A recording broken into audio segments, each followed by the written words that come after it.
Welcome to one of the most listened to music news podcasts in the world, SGNP, with your host, Darren Sutherland. Join us as we talk with industry leaders, artists, and entertainers about their faith, family, and careers. This is information you will not find anywhere else on radio, web, or in a magazine, but only firsthand on SGNP. Southern Gospel friends, we are sad to learn the passing of a broadcasting legend, Paul Heil. Paul Heil, host of the Gospel Greats, heard on hundreds of stations literally through the United States, passed away of an apparent heart attack on December 27th. The gospel music world is stunned right now. We've got a new podcast coming out January 1st, but felt it necessary to replay this edition of our interview on Southern Gospel News podcast with the late Paul Heil. One thing about Paul, we all know he's in the presence of Jesus.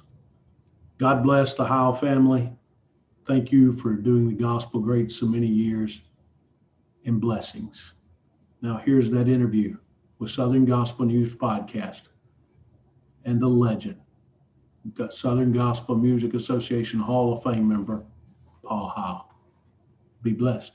And folks, if you're an ex-radio guy like me, sometimes you get to talk to folks. If you were a TV guy and you were an anchor on TV and you got to interview Walter Cronkite, or if you got to interview, I don't know who these guys are today because I don't watch it, Al Roker, the weatherman on NBC. If you got to interview one of the big timers, you would probably be excited because you're talking to somebody in your industry. And today, if you've ever listened to gospel radio, country radio, contemporary radio, all kind of radio stations all across the country and the world, and you've had an opportunity to listen to the best program out there. And when I say the best, it's far and away. There's nobody even close. You've heard this man that I'm about to talk to. The Gospel Greats, Mr. Paul Heil. Paul, how are you doing today, my friend? I'm doing great. How are you today? Doing awesome. Thank you for taking your time out of your day to do this little interview with us. We've been blessed. And how's things been going with the Gospel Greats here recently? Going well. It's I enjoy doing what I'm doing. I just love it. I think I've been. It's an overused word, but I think I've been called to do what I do, and so it's going well. If I could digress just for a moment, take your time. You were saying in your introduction about the people that you talk to and you visit and so forth in radio. My experience like that has been with Paul Harvey.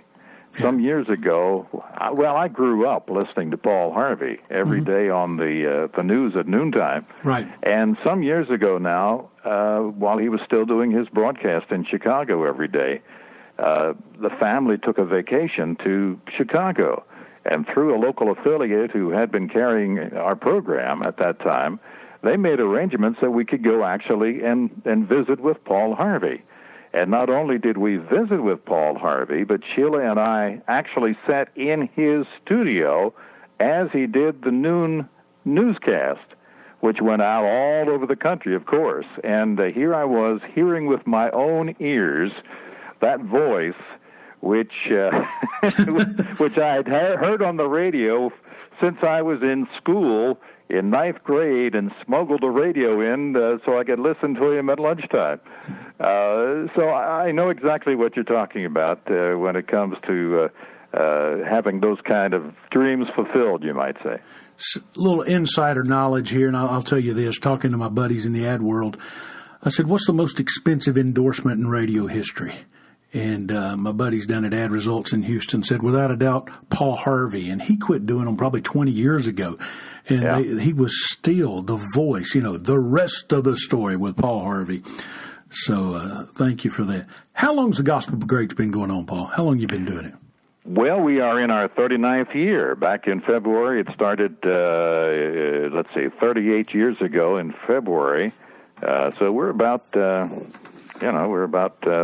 that much farther along in our 39th year, and I have trouble believing that sometimes. It seems like I've been doing that longer than anything else.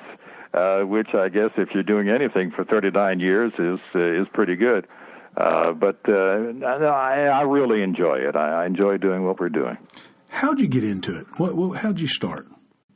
Well, my background was always radio. Mm-hmm. When I was a kid, I'd listen to radio. Of course, back in those days, it was top 40 radio was the big thing, and our hometown happened to have one of the leaders in the format nationally. So I loved their production. In fact, more than the music, I didn't much care about the music, but what I loved was all the production elements that went into what they did on the air.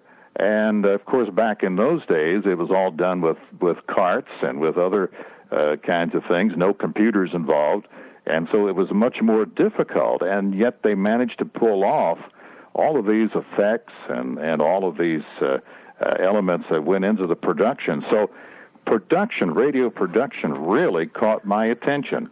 And it stayed that way. During high school, even before I was out of high school, I was employed at a local radio station here to do some fill-in work on the weekends. You know how that works. Yes.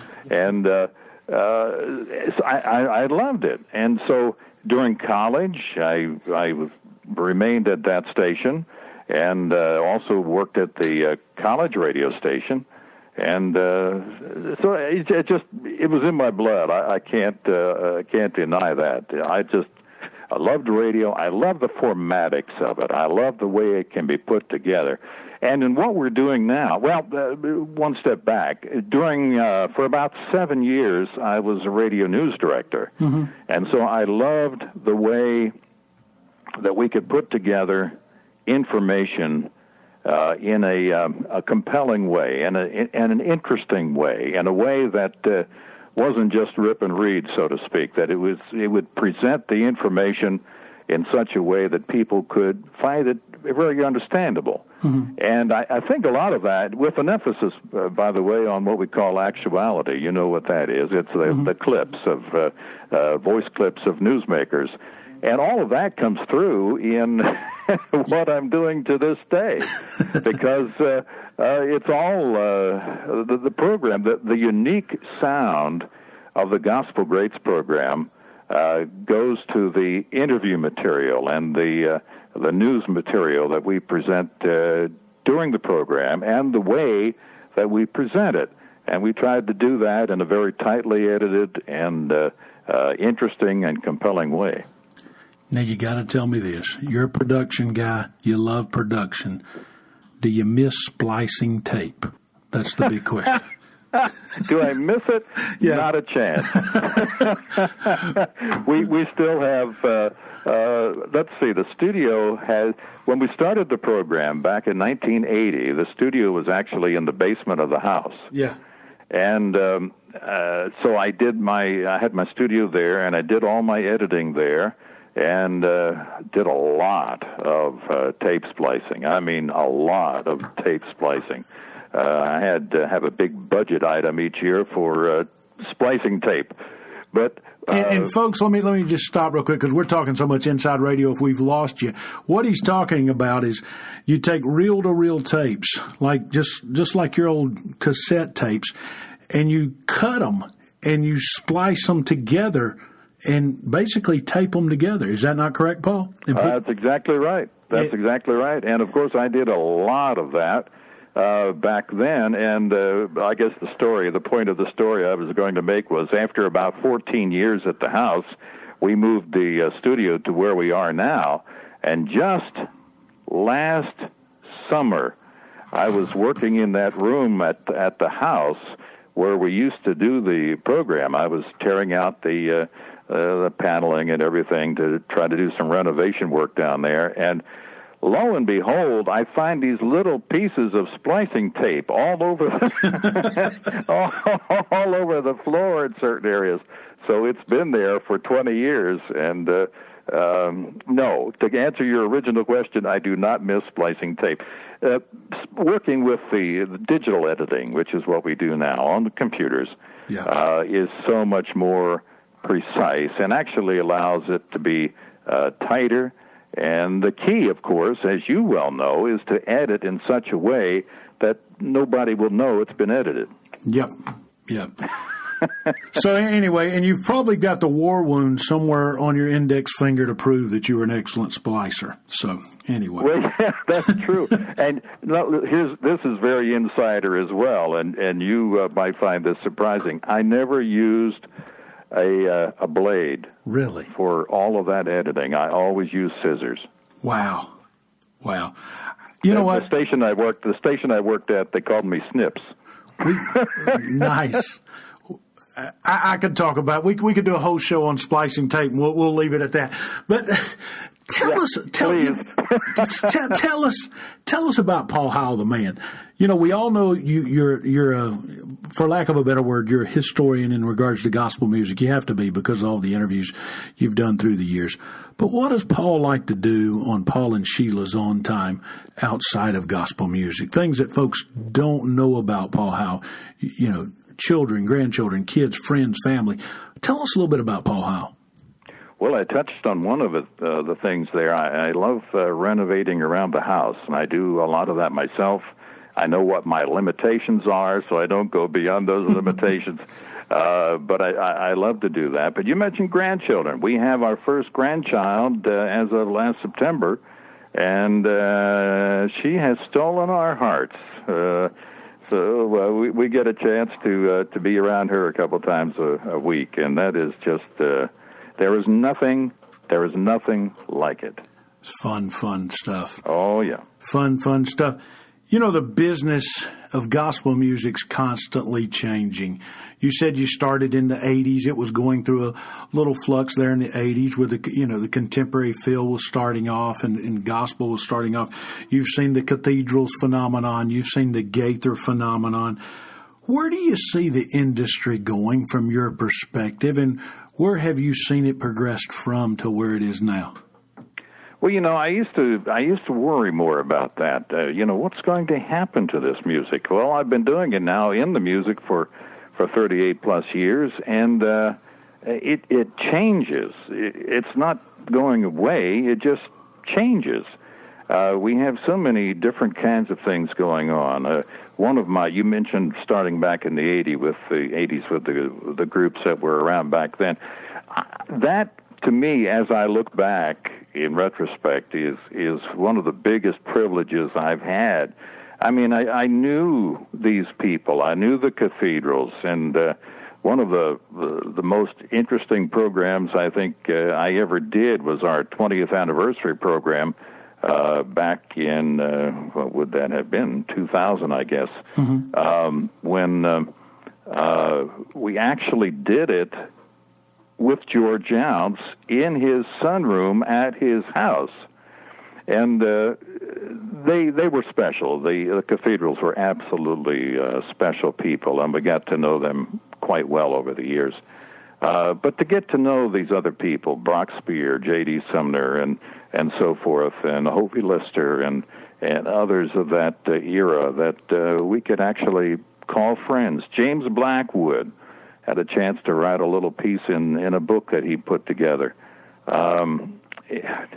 That has been one of the greatest privileges that I've had, and it just came along with what I do, the kind of work I do. We got to meet these people and call them friends, and that's true with so many of the different groups that we've encountered over the years. I mean, we have gotten to know these people, and not only gotten to know these people, but to be able to call them friends, and I hope they can call us friends, and I'm sure they do. But for 30 years, we've been interviewing, for instance, Karen Peck and New River, and we started talking to her when she was back with the Rex Nealon Singers. So it's just neat to see the long-time relationships that have been developed, and I think that helps the program that we do even today, because when we do an interview, it's not like they're being interviewed by somebody for the first time. Mm-hmm. They know us, they know what we do, and the kinds of things we're interested in talking about, and that goes far beyond just the surface kind of things.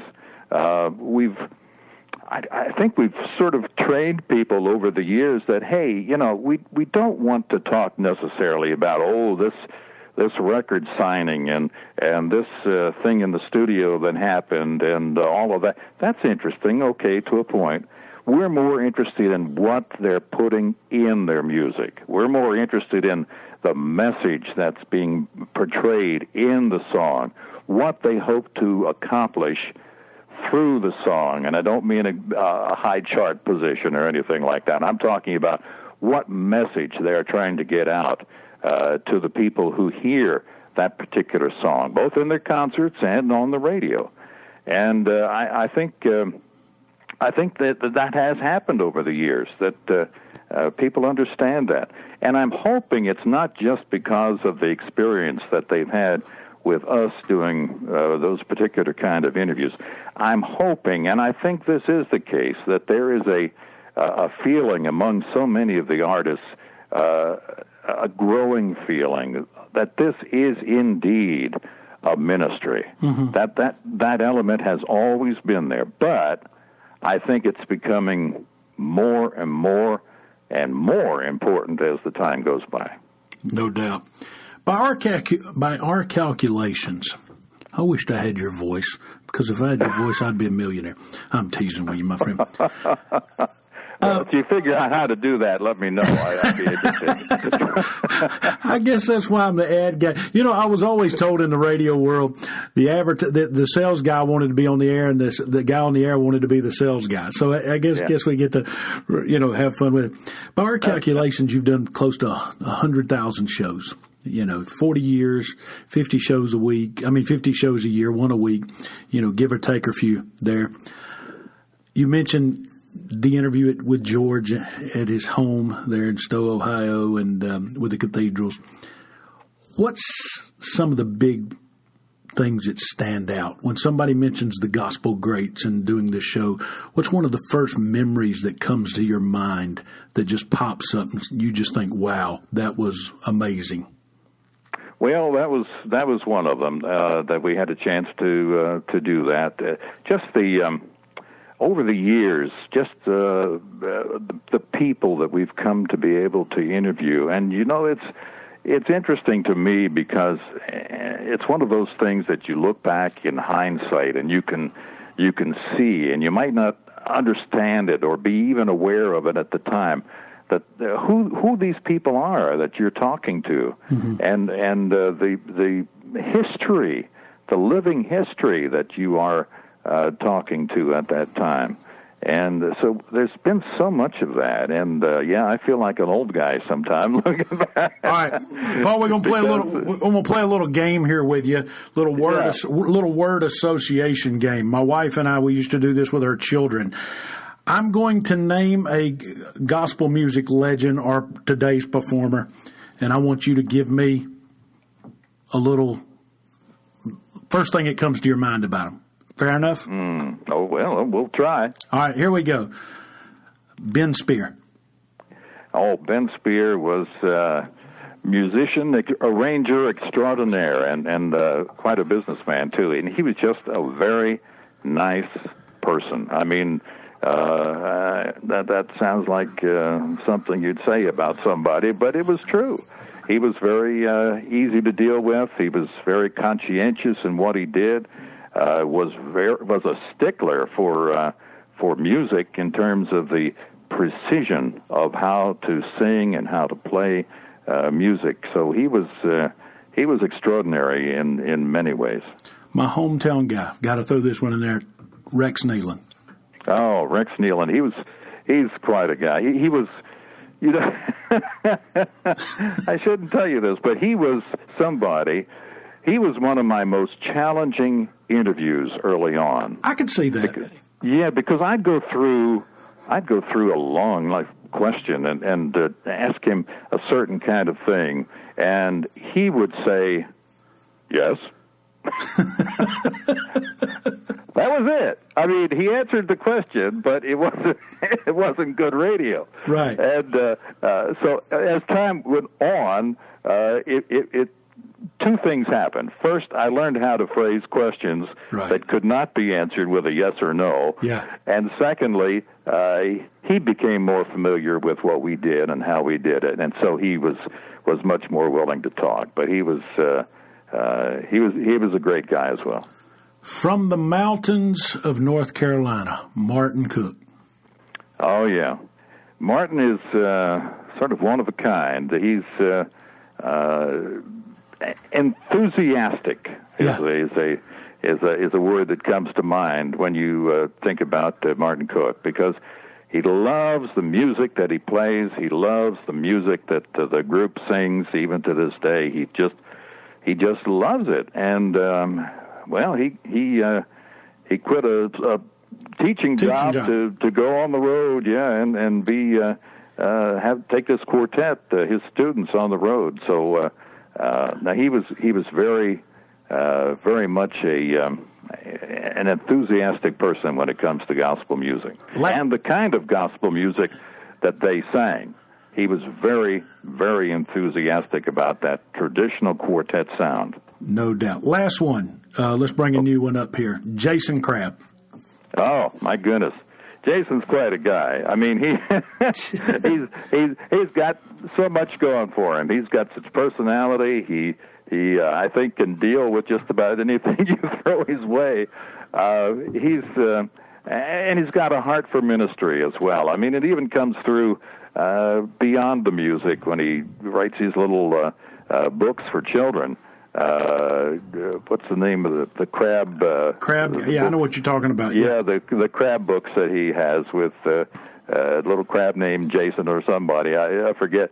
But I mean, even that just goes to show that he's ministry oriented, and he's concerned about getting the message out in whatever way the Lord provides for him to be able to do that. And so, his music cuts across genres, I think you might say, because he's so well known, of course, in Southern gospel music, but contemporary people love him as well. No doubt.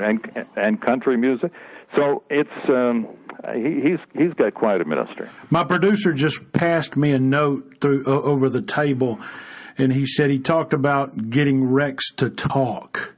Okay, here's your chance, Paul. Who is the person that you never had a problem to get to talk other than Karen Peck? Because we all love Karen, and we all know Karen can talk, and Karen won't mind us saying that. But who's the person out there that you thought, boy, I don't even have to do an interview. They'll do the interview for me, and I don't even have to ask a question. Well, this goes back a ways, but I'd say Jeff Gibson of Heaven Bound. Do you remember him? Yeah, I remember Heaven Bound, Jeff Gibson. Yeah, and Jeff Gibson, he would speak. we talked about editing back in the tape days. He would speak in clips. I mean, he just gave me what I needed, the exact length I needed, and no editing required. He did a wonderful job. And I haven't seen Jeff in many, many, many years, but I think about that every now and then, and that's probably one of the best answers I could come up with to your question. That's cool. Question for you. Has there ever been someone in any genre, it doesn't have to be gospel music, or it could have been gospel music, that you would have loved to sit down and interviewed and spent 20, 30 minutes with and talk to them, and why was it that person? That is a very good question. I don't know. I've been blessed to be able to talk to just about everybody I've wanted to talk to over the years. Yeah. It seems to me like there was somebody that I was thinking about one time that I would have loved to talk to, but didn't get that chance. I can't come up with. That's fine. You know, I think of in doing these interviews in a short time, I have learned life lessons from people that have taken me and given me new perspective. You know, back when I was on radio, I became fast friends because I was in Atlanta, so I was able to sit down with Hovey in the latter years of his life, and Hovey gave me some great insight on stuff. And then we talked to Maurice, and you've heard the Maurice Templeton interview, the former owner of the Singing News, and you told me you listened to that. And when we asked Maurice questions, he gave us great insight. Can you think of any off the top of your head, and I know I'm catching off guard because I didn't prepare you for this question, but can you think of any great insight that somebody, or a nugget of knowledge that somebody has given you over the years that's kind of stuck with you and made you think, wow, and you've carried it on throughout life? Well, it's more an accumulation of a lot of little nuggets over the years, and then one profound epiphany or anything. I can't think of any one thing, but it's just the fact that there are a lot of people, and as you mentioned, Maurice Templeton, he just had such business wisdom. Over the years, and I appreciated him and still do appreciate him for everything he did for Southern gospel music. I mean, he didn't have to. He just loved the music as well, and brought his gifts in many different ways you can define that to Southern gospel music. So I would say, if I were to suggest to people in the music, remember who we're singing for. Remember who we're working for. Remember why we're doing all this. And it's not just to entertain, although that's part of it. I like your 4 words: edify, encourage, inspire, and entertain, because that's exactly what we're trying to do, all of those things. And get the word out to spread the gospel. I always say on the program, you know, the gospel greats, the greatest songs about the greatest message, the gospel. And that's what it is. Well, you kind of stole my last question with that answer. But I'm going to ask you the last question anyway. If you had been in any other genre of music, and let's just say if you'd been in the pop world doing a program like the Gospel Greats, in country doing a program like this, even potentially in the contemporary world, and maybe you've done this and I just don't know about it. I don't think it's been done. You no doubt would have been brought to the front of the class or to the front of the room in front of a lot of other Southern gospel disc jockeys, and disc jockeys in particular, and gospel music professionals. And they would have sat in the auditorium, and the announcer would have said, "Folks, here's Paul Heil, and he's going to give us a little bit of wisdom on how we can improve our craft and on what we can do better to promote the greatest music this side of heaven." 60 seconds, Paul. What do you say to those guys and girls? I say, like the old song said, give of your best to the master, because gospel music certainly is worth doing the very best job that we can do. It's worth a lot more than just making a living. Doing what I'm doing, if I had been in a different kind of music, a different genre of music, I don't think I'd have nearly the gratification that I have. I might have more money, but I don't think I'd have nearly the gratification that I have in helping get the gospel out. We get emails each and every week from people who heard a particular song or who read something in my weekly email newsletter. I do a little devotional there, and so does my wife, Sheila, that touch them in a special way, that say, this is exactly the kind of message I needed to hear. So that's not just me. That's the songwriters who write these songs. That's the groups who record these songs. That's the record companies that put the songs out there, the recording studio, the engineers, all of that. That's all of these people. That's the radio station that puts this on the air. We are all involved in this, but we all need to remember why we're doing it. So we need to do the best possible job. And we talk about that being as professional as possible, but it's really just doing the job right, so that the word, the gospel, is not hindered by any failure on our part. Paul, no doubt we've got some people that potentially listening to the podcast today, some younger folks that may have never have heard of Paul Heil. How do they find out about the Gospel Greats? Where do they go to find it? And how many stations are you on nationwide now? Well, we're on about, I don't know, it's about 175 or something like that. It used to be easy to count the tapes that went out the door, but we don't do it that way anymore.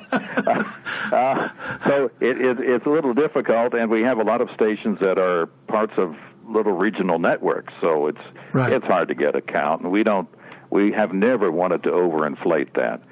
But there is information on our website, which is thegospelgreats.com, and it's information on there about the program. There's even what we call a station finder. You can plug in your zip code, and it'll tell you if there's any station nearby.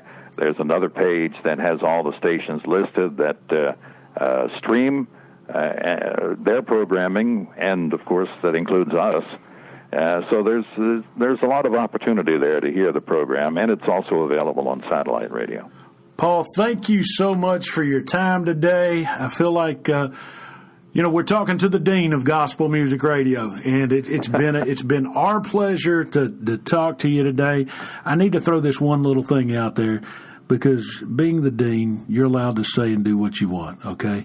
Have I not asked you some? I mean, you're not used to being on this side of the mic. You're used to being on my side of the mic and asking the questions. Is there anything I hadn't asked you that you want to throw out there today that maybe you need to plug? Well, thank you for the opportunity, but I don't know offhand of anything. If anybody's interested in our free weekly newsletter, by email, there's information about that on our website. And of course, we'd love to keep in touch once a week. That's it.